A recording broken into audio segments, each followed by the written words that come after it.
ایک بار پھر وہ دونوں گتھم گتھا ہو گئے، دونوں لڑائی میں ماہر تھے، اسی لیے ایک دوسرے پر داؤ پیچ آزما رہے تھے، کسی کے بھی شکست کھانے کے آثار نظر نہیں آ رہے تھے۔ جوزف مجھے دیر ہو رہی ہے، عمران نے جوزف کو اکسایا۔ عمران کا یہ فکرہ کہنے کی دیر تھی کہ اچانک جوزف نے بلیک کلارک کی کمر میں دونوں ہاتھ ڈالے، پھر اس نے اسے سر سے اوپر اٹھا کر پھینک دیا۔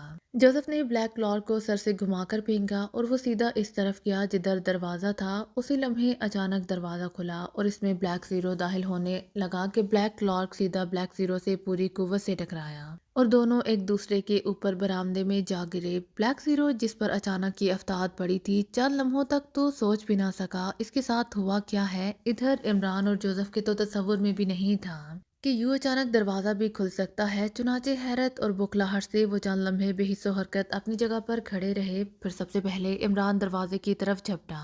اسی لمحے بلیک زیرو اٹھ رہا تھا۔ نتیجہ یہ ہوا کہ وہ دونوں ایک دوسرے سے ٹکرا کر پھر نیچے آ رہے، مگر اس بار دونوں بجلی کی سی تیزی سے اٹھے تھے۔ ادھر جوزف ان سے کتراتا ہوا باہر نکل گیا۔ بلیک کلارک کے ہوش قائم رہے تھے، اسی لیے اس نے اس نایاب موقع سے فائدہ اٹھایا تھا۔ جس وقت جوزف باہر آیا، بلیک کلارک بھاگتا ہوا پھاٹک کی طرف جا رہا تھا۔ وہ حیرت انگیز طور پر انتہائی تیزی سے دوڑ رہا تھا، ایسا معلوم ہو رہا تھا جیسے وہ ہوا میں تیر رہا ہو۔ جوزف نے فائر کیا مگر گولی پھاٹک میں لگی، مگر دوسرے لمحے بلیک کلارک پھاٹک کی ذیلی کھڑکی کھول کر باہر سڑک پر پہنچ چکا تھا۔ جوزف کی دوسرے فائر کی نوبت ہی نہ آئی۔ بلیک کلارک کی ذہنی ہوشیاری کی بنا پر وہ موقع سے فائدہ اٹھا چکا تھا اور دانش منزل کی تاریخ میں شاید یہ پہلا موقع تھا کہ کوئی آدمی عمران، جوزف اور بلیک زیرو کی موجودگی میں مخصوص کمرے بلکہ دانش منزل سے ان کی مرضی کے بغیر نکل جانے میں کامیاب ہو گیا ہو۔ میرے ساتھ آؤ، عمران نے ہاتھ جاڑتے ہوئے بلیک زیرو سے کہا، جو مجرموں کی طرح سر جھکائے کھڑا تھا۔ عمران کا لہجہ نرم تھا، اسے اپنے اعصاب پر بے پناہ کنٹرول تھا۔ اس نے جوزف کے سامنے بلیک زیرو کو کچھ کہنا مناسب نہیں سمجھا، پھر جوزف کو وہیں چھوڑ کر وہ دونوں آپریشن روم کی طرف بڑھتے چلے گئے۔ کیپٹن شکیل کیفے ہل پارک سے سیدھا اپنے فلیٹ گیا، وہاں سے اس نے وائرلیس ٹیپ جوائنٹ ریکارڈر اٹھا کر جیب میں ڈالا، پھر وہ سیدھا عمران کے فلیٹ میں آیا۔ عمران کا فون ٹیپ کرنے کی ذمہ داری اس پر ڈالی گئی تھی، اسی لیے وہ پہلی فرصت میں اس کام سے فراغت حاصل کرنا چاہتا تھا۔ کیپٹن شکیل جس وقت عمران کے فلیٹ پر پہنچا تو دروازہ بند تھا۔ اس نے کال بیل بجائی مگر لگاتار 2-3 دفعہ بٹن دبانے کے باوجود بھی کسی نے دروازہ نہیں کھولا اور کیپٹن شکیل کو فکر پڑ گئی کہ اندر کوئی گڑبڑ نہ ہو گئی ہو۔ اس نے جھنجھلا کر پوری قوت سے بٹن دبایا، پھر اس وقت تک اس نے بٹن پر سے انگلی نہ ہٹائی جب تک کہ دروازہ ایک جھٹکے سے کھل نہ گیا۔ سامنے سلیمان کھڑا تھا، چہرہ غصے اور جھنجھلاہٹ کی شدت سے سیاہ پڑ چکا تھا، آنکھوں سے شعلے برس رہے تھے۔ کیا مصیبت ہے، اس طرح گھنٹی بجائی جاتی ہے؟ سلیمان نے پھاڑ کھانے والے لہجے میں کہا۔ کیا تم کانوں میں تیل ڈال کر بیٹھتے ہو؟ 10 دفعہ گھنٹی بجا چکا ہوں، تمہارے کان پر جوں تک نہیں رینگتی۔ کیپٹن شکیل کو بھی غصہ آ گیا۔ آپ کیا چاہتے ہیں؟ سلیمان نے کیپٹن شکیل کو غصے میں دیکھا تو ٹھنڈا پڑ گیا۔ کیا مطلب؟ کیا تم اتنے بدتمیز ہو گئے ہو کہ مجھے اندر بھی نہیں آنے دو گے؟ کیپٹن شکیل کا پارا کچھ ڈگری اوپر چڑھ گیا۔ سلیمان بوکھلا کر ایک طرف ہٹ گیا، واقعی غصے اور جھنجھلاہٹ میں اس سے شدید بدتمیزی سرزد ہو گئی تھی۔ کیپٹن شکیل اندر داخل ہو گیا۔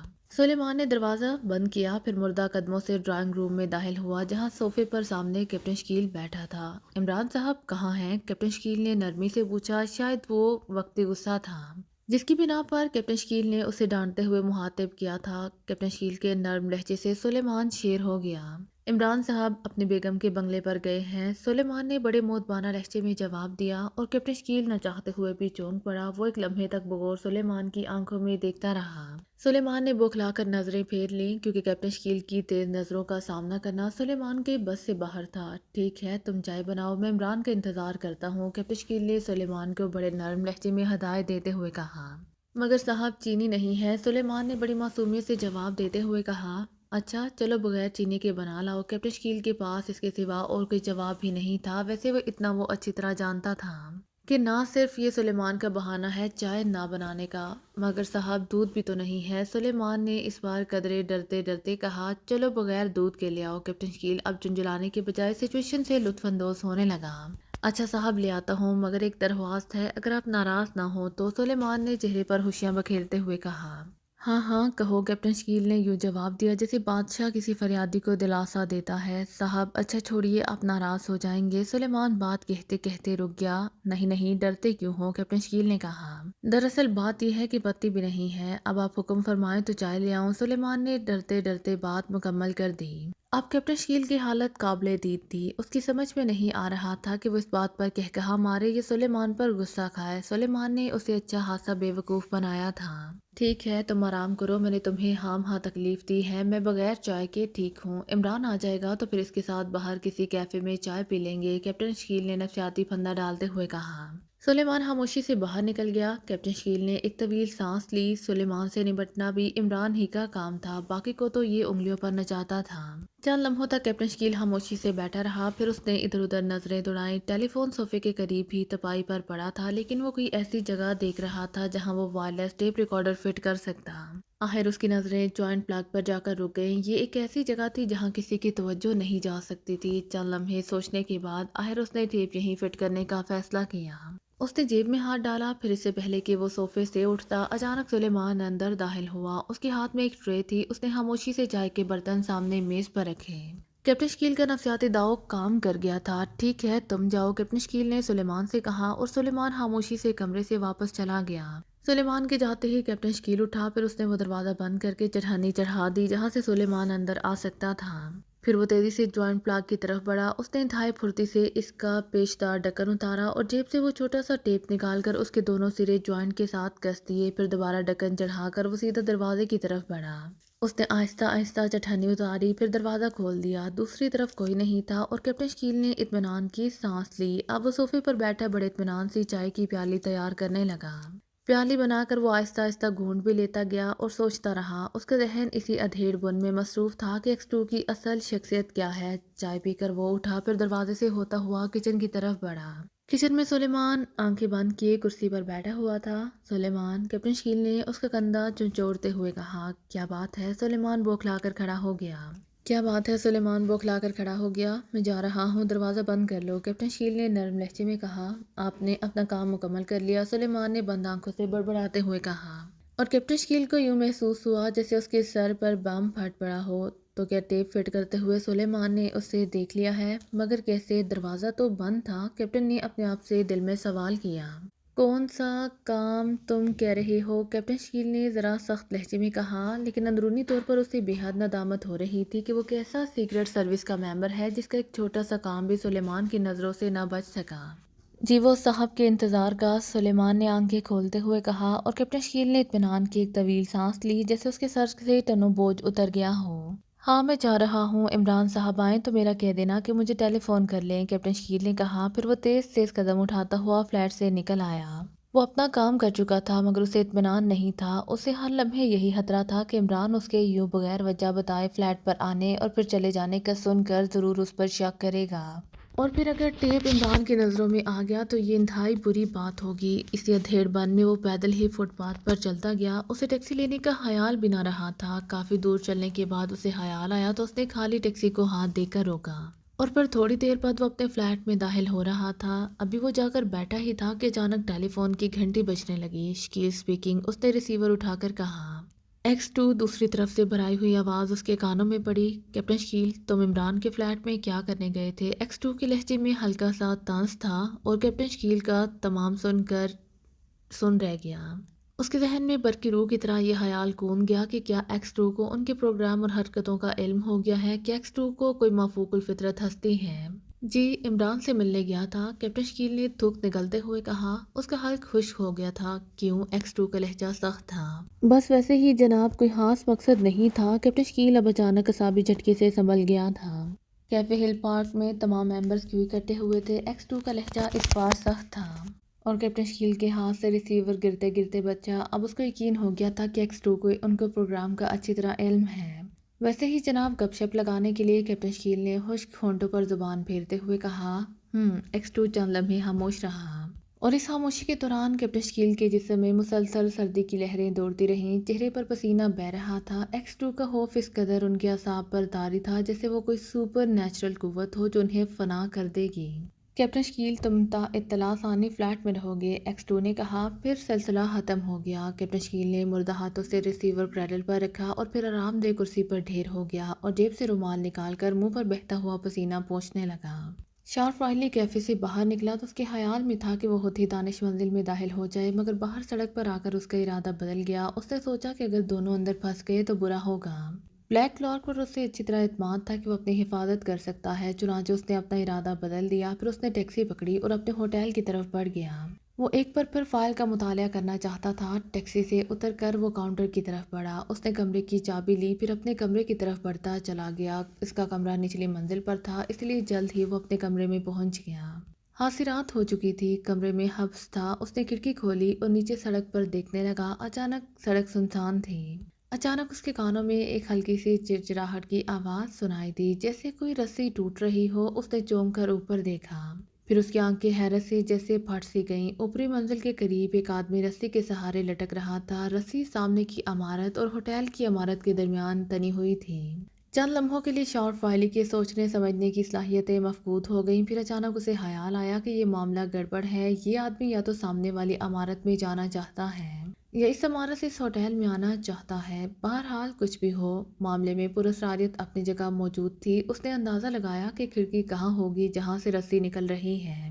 وہ اس کمرے میں جانا چاہتا تھا، چنانچہ وہ بھاگتا ہوا اپنے کمرے سے باہر نکلا۔ پھر وہ تیزی سے لفٹ کے ذریعے تیسری منزل پر پہنچ گیا۔ پھر اس نے کمرے کی ہول سے جھانک کر دیکھا۔ واقعی یہ وہی کمرہ تھا۔ اسے پلنگ کے پائے سے بندھی ہوئی رسی صاف نظر آ رہی تھی۔ اس نے دروازہ کھولنے کے لیے زور لگایا، مگر دروازہ اندر سے لاک تھا۔ اس نے پھرتی سے جیبیں ٹٹولیں، پھر جیب سے ایک باریک تار نکال کر لاک میں داخل کر دی۔ ایک لمحے سے بھی کم عرصے میں لاک کھل چکا تھا۔ دروازہ کھول کر وہ تیزی سے کھڑکی کی طرف بڑھا۔ اسی لمحے ایک زوردار کڑاکا ہوا اور وہ آدمی جو رسی سے لٹکا ہوا اسے نظر آ رہا تھا، تیزی سے نیچے گرتا چلا گیا۔ رسی دوسری طرف کی عمارت سے ٹوٹی تھی۔ اس نے کھڑکی سے سر نکال کر باہر دیکھا۔ اس کا خیال تھا کہ اس آدمی کا ٹوٹا پھوٹا جسم سڑک پر پڑا ہوگا، مگر وہ یہ دیکھ کر حیران رہ گیا کہ سڑک ویسے کی ویسے خالی تھی اور وہ آدمی غائب تھا۔ شارٹ فائلی سٹپٹا گیا۔ لٹکتی ہوئی رسی صاف بتلا رہی تھی کہ اس نے جو کچھ دیکھا ہے وہ خواب نہیں حقیقت ہے، مگر وہ آدمی کہاں غائب ہو گیا؟ اس کا جواب اس کا ذہن دینے سے قاصر تھا۔ وہ گو کی حالت میں پلٹا، پھر لفٹ سے ہوتا ہوا دوبارہ اپنے کمرے میں آیا اور کمرے میں داخل ہوتے ہی اس کے ذہن میں چھناکا ہوا اور ٹھٹک کر رک گیا۔ جس آدمی کے غائب ہونے پر وہ اتنا حیران تھا، وہ اس کے کمرے کے فرش پر دیوار کے قریب گٹری بنا پڑا تھا۔ اب تمام بات اس کی سمجھ میں آ گئی تھی۔ رسی کے ساتھ ہی یہ آدمی بھی نیچے آیا، پھر چونکہ اس کا کمرہ عین نیچے تھا، اسی لیے جیسے ہی وہ دیوار کے قریب آیا، کھلی کھڑکی سے ہوتا ہوا اندر فرش پر آ گرا۔ شارٹ فائلی نے اسے سیدھا کیا۔ خاصے تن و من جسم کا مالک نوجوان تھا۔ شارٹ فائلی نے اسے اٹھا کر بستر پر ڈالا، پھر باتھ روم سے گلاس پانی کا بھر کر اس کے چہرے پر چھینٹے مارنے لگا۔ چند ہی لمحوں پر وہ نوجوان ہڑبڑا کر اٹھ بیٹھا۔ اس نے ایک لمحے کے لیے حیرت سے کمرے اور شارٹ فائلی کی طرف دیکھا۔ میں کہاں ہوں؟ اس نے لڑکھڑاتی زبان سے پوچھا۔ تم بڑے خوش قسمت ہو دوست، ورنہ اس وقت تمہارے جسم کی ایک ہڈی بھی اپنی جگہ پر سلامت نہ ہوتی۔ شارٹ فائلی نے مسکراتے ہوئے کہا۔ پھر جیسے ہی اس نوجوان کے ذہن میں سابقہ تمام منظر گھوم گیا، اس نے بے اختیار بوکھلا کر اپنے جسم کو ٹٹولنا شروع کیا۔ کچھ نہیں ہوا، گھبراؤ نہیں، شارٹ فائلی نے اسے تسلی دی اور ایک اطمینان بھری مسکراہٹ نوجوان کے لبوں پر پھیل گئی۔ کیا تم اپنا تعارف کراؤ گے دوست؟ شارٹ فائلی نے سامنے کرسی پر بیٹھتے ہوئے کہا۔ ضرور کراؤں گا، مگر شاید وہ رسی ابھی تک باہر لٹک رہی ہے، نوجوان نے جو صفدر تھا تشویش بھرے لہجے میں پوچھا۔ ہاں، شارٹ فائلی نے جواب دیا۔ مجھے اسے ہٹانے دیجیے، ورنہ کسی کی نظر پڑ گئی تو معاملہ مشکوک ہو جائے گا، صفدر نے اٹھنے کی کوشش کرتے ہوئے کہا۔ تم بیٹھو، میں اسے اتار کر لاتا ہوں۔ شارٹ فائلی اٹھ کھڑا ہوا اور پھر وہ صفدر کا جواب سنے بغیر تیز تیز قدم اٹھاتا ہوا کمرے سے باہر نکل گیا اور باہر سے دروازہ بند کرتا گیا۔ صفدر کے لبوں پر ایک ہلکی سی مسکراہٹ دوڑ گئی۔ واقعی اس بار اس کی کوئی نیکی اس کے آڑے آ گئی تھی، ورنہ جس طرح رسی نے دھوکہ دیا تھا اس کی لاش بھی نہ پہچانی جاتی۔ وہ بستر سے اٹھا اور کھڑکی سے باہر جھانکا۔ ایک لمحے کے لیے اس کے ذہن میں آیا کہ کھڑکی سے کود کر ہوٹل سے باہر نکل جائے، لیکن پھر اس نے ارادہ بدل دیا۔ اسے یہ آدمی خاصا دلچسپ محسوس ہو رہا تھا اور پھر وہ کسی بھی وقت یہاں سے نکل سکتا تھا، اسی لیے اس نے اپنے خیال کو عملی جامہ نہ پہنایا۔ جو کام وہ کرنا چاہتا تھا وہ اس نے سر انجام دے دیا تھا، اسی لیے اب وہ مطمئن تھا۔ ابھی صفدر یہی سوچ رہا تھا کہ دروازہ کھلا اور پھر شارٹ فائلی اندر داخل ہوا۔ اس نے چادر کی پٹیوں سے بنی ہوئی رسی کا گچھا ہاتھ میں لے رکھا تھا۔ صفدر کو کھڑکی کے قریب دیکھ کر وہ ایک لمحے کے لیے ٹھٹکا، لیکن پھر مسکراتا ہوا اندر آ گیا۔ صفدر بھی واپس بستر پر آ کر بیٹھ گیا۔ شارٹ فائلی سامنے والی کرسی پر بیٹھ چکا تھا۔ کیا پیو گے؟ شارٹ فائلی نے مسکراتے ہوئے صفدر سے پوچھا۔ اسے شاید فطری طور پر صفدر سے ہمدردی ہو رہی تھی۔ وہ خود سینکڑوں بار اس قسم کے مرحلوں سے گزر چکا تھا، اسی لیے اسے صفدر سے دلچسپی ہو گئی تھی۔ چائے؟ صفدر نے بھی مسکراتے ہوئے جواب دیا۔ شارپ نے ریسیور اٹھا کر کاؤنٹر کلرک کو چائے بھیجنے کا آرڈر دے دیا۔ ہاں دوست، اب ذرا اپنے متعلق سب کچھ تفصیل سے بتا دو، شاپ نے ریسیور رکھتے ہوئے کہا۔ تم کیا کرو گے پوچھ کر؟ جو کچھ تم نے دیکھا ہے یہی کافی ہے، تم غیر ہو، تمہیں ان معاملات میں کیا دلچسپی ہو سکتی ہے؟ صفدر نے بڑے سنجیدہ لہجے میں کہا۔ نہیں، یہ غلط ہے، اگر میں چاہتا تو میں تمہیں پولیس کے حوالے کر دیتا۔ اتنا مجھے یقین ہے کہ سامنے والی بلڈنگ کسی اہم حیثیت کی حامل ہے، اب بھی اگر پولیس کو فون کر دوں تو تم کئی خرابیوں میں پھنس سکتے ہو، شاپ والی نے کہا۔ اوکے، اگر تم بضد ہو تو میں تمہیں سب کچھ تفصیل سے بتا دیتا ہوں، اس سے پہلے تمہیں اپنا بھی مکمل تعارف کرانا ہوگا، صفدر نے جواباً ایک شرط لگا دی۔ اس سے پہلے کہ شاپ والی کو جواب دیتا، دروازے پر دستک ہوئی۔ کم ان، شاپ نے کہا۔ دروازہ کھلا اور ایک ویٹر چائے کی ٹرالی لیے اندر داخل ہوا، اس نے چائے کے برتن تپائی پر رکھے، پھر ٹرالی لیے واپس چلا گیا۔ شاپ والی نے اٹھ کر دروازہ بند کر دیا، پھر 2 پیالے چائے بنا کر ایک پیالی اس نے صفدر کے سامنے رکھ دی اور دوسری اپنے آگے۔ ہاں تو دوست، شروع ہو جاؤ، میرے تجسس کو ہوا نہ دو، شاپ نے چائے کی چسکی لیتے ہوئے کہا۔ میرا نام سعید ہے اور انڈر گراؤنڈ سرگرمیوں میں مشغول رہنا میرا پیشہ ہے۔ اسی سلسلے میں اس بلڈنگ میں جا رہا تھا کہ رسی ٹوٹ گئی اور خوش قسمتی سے میں اس کمرے میں آ گرا۔ صفدر نے 3 فقروں میں بات مکمل کر دی۔ شاپ والی کا منہ کھلے کا کھلا رہ گیا، اسے شاید کسی دلچسپ اور طویل کہانی کا خیال تھا، مگر یہاں صفدر نے 3 فقروں میں اس کے سارے سسپنس کا حشر کر دیا۔ یہ تو کوئی بات نہ ہوئی مسٹر سعید، شاپ نے کہا۔ دیکھیں مسٹر، صفدر نے جان بوجھ کر فقرہ نامکمل چھوڑ دیا۔ وائلی، شاپ وائلی نے بھی صفدر کی طرح اپنے نام کا ایک لفظ بتانے سے گریز کیا۔ مسٹر وائلی، کوئی بھی آدمی جو کسی غلط کام میں ملوث ہو، اجنبیوں کو اپنے متعلق تفصیل نہیں بتلایا کرتا۔ آپ نے چونکہ میرے ساتھ ہمدردی کا سلوک کیا ہے، اسی لیے میں نے اتنا کچھ بھی آپ کو بتلا دیا ہے، ورنہ کوئی اور ہوتا تو شاید میں ایک لفظ بھی نہ بتاتا، صفدر نے براہ راست اسے سمجھاتے ہوئے کہا۔ شاپ والی نے ایک طویل سانس لیا اور چند لمحوں تک وہ سوچتا رہا، پھر اس نے ایک لمحے کے لیے صفدر کی طرف دیکھا اور بولا۔ سعید صاحب، 1 مہینے میں آپ کتنا کما لیتے ہیں؟ سوال چونکہ غیر متوقع تھا، اسی لیے صفدر ایک لمحے کے لیے سٹپٹا گیا، مگر پھر اس نے سنبھل کر جواب دیا۔ بس داؤ چل جانے کی بات ہے، کوئی مقرر اندازہ ہمارے پیشے میں نہیں ہو سکتا، صفدر نے جواب دیا۔ اگر آپ کو ایک لمبی رقم آفر کی جائے تو کیا خیال ہے؟ شاپ والی اپنے اصل مقصد پر آ گیا۔ لمبی رقم سے آپ کا کیا مطلب ہے؟ او، میں سمجھ گیا، خوشی مسٹر وائلی کہ آپ بھی میرے ہم پیشہ ہیں، اسی لیے شاید آپ نے میرے ساتھ ہمدردی کا سلوک کیا ہے۔ صفدر کی آنکھوں سے خوشی کی لہریں نکلنے لگیں۔ بس یوں ہی سمجھ لو، مجھے تم معقول آدمی نظر آ رہے ہو، جس طریقے سے تم نے ایک کمزور سی رسی کے سہارے اتنا بڑا رسک لے لیا ہے، اس سے ظاہر ہوتا ہے کہ تم میں جرأت اور دلیری بھی ہے، شاپ وائلی نے مسکراتے ہوئے کہا۔ یہ تو آپ کا حسن دان ہے، بہرحال اتنا میں جانتا ہوں کہ کام کو میں اپنی جان سے زیادہ عزیز رکھتا ہوں، صفدر نے انکساری سے جواب دیا۔ تو ٹھیک ہے، ہمارے تمہارے درمیان معاملے کی بات ہو جانی چاہیے، یہ یاد رکھنا میں غلطی کرنے والوں کے معاملے میں انتہائی پرہم واقع ہوا ہوں، وائلی کا لہجہ بھیانک ہو گیا۔ صفدر مسکرا دیا۔ آپ بے فکر رہے مسٹر وائلی، اگر میں نے آپ کا کام لے لیا تو غلطی کا سوال ہی پیدا نہیں ہوتا، صفدر نے کہا۔ اوکے ٹھیک ہے، تم میرے لیے ایک کام کرو گے اور میں تمہیں 1 لاکھ روپے تک دے سکتا ہوں، شاپ نے بھی آفر بتا دی۔ صفدر سوچنے لگا کہ یہ کسی غیر ملکی خاص مشن پر یہاں آیا ہے اور جب 1 لاکھ روپے کی آفر دے رہا ہے۔ اب صفدر کو اس غیر ملکی سے گہری دلچسپی ہو گئی تھی، کیونکہ یہ اس کے اپنے لائن کا کام تھا۔ پہلے آپ کام بتائیں، پھر ہی میں کوئی جواب دے سکتا ہوں، صفدر نے بڑے اطمینان سے جواب دیا، جیسے 1 لاکھ روپے کی اس کی نظر میں کوئی وقت ہی نہ ہو۔ کام صرف اتنا ہے کہ مجھے یہاں ایک آدمی کا پتہ چلانا ہے، پھر اسے ختم کرنا ہے، بس، شاپ وائلی نے گہری نظروں سے اسے دیکھتے ہوئے کہا۔ یہ تو کوئی کام نہ ہوا، یہ تو تم خود بھی کر سکتے ہو، صفدر نے برا سا منہ بناتے ہوئے کہا۔ ابھی میں نے تمہیں اس آدمی کا نام نہیں بتلایا، ورنہ تم ایسی بات نہ کرتے، شاپ وائلی نے سنجیدگی سے کہا۔ کون آدمی ہے وہ؟ صفدر نے کہا۔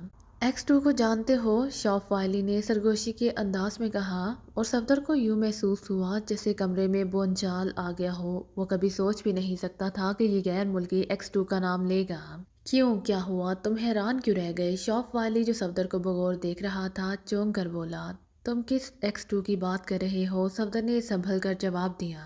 تم کون سے X2 کو جانتے ہو؟ شاپ نے چونک کر پوچھا۔ ایک تو بلیک میلر ہے اور دوسرے کے متعلق سنا ہے کہ یہاں کی سیکرٹ سروس کا چیف ہے، صفدر نے ہاں ایک بلیک میلر کی نچ ساتھ لگاتے ہوئے جواب دیا۔ او، اس کا مطلب ہے کہ تمہیں کافی سے زیادہ معلومات ہیں، شاپ کے چہرے پر ہوشیار رقص کرنے لگے۔ آپ کس X2 کی بات کر رہے ہیں؟ صفدر نے ایک بار پھر تصدیق چاہی۔